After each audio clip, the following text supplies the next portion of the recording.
जटणी थाना पुलिस मामलें संपृक्त थिबा अभियुक्त कान्हू बलियार सिंह को गिरफ्त कर कोर्ट चालान करिसेंती। सूचनायोग्य जे जटणी थाना अधिकारी निर्देश क्रमे संपृक्त थानार एक टीम हरिभाइना छक निकट में मोटरयान चेकिंग करुवा बेले अभियुक्त कान्हू बलियार सिंह एक यामा मोटरसाइकेल चलाई म्युनिसिपालिटी छक अभिमुखे जाउथिबार देखिथिले।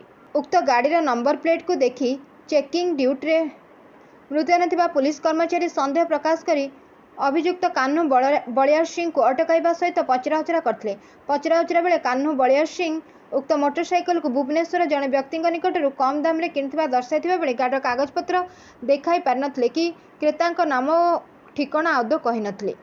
पुलिस ए घटनार अधिक तदंत करुवा बेले गाड़ीटी चोरा गाड़ी एवं बेआईन भाव चोरा गाड़ी रखुथिबार से स्वीकार करथिले।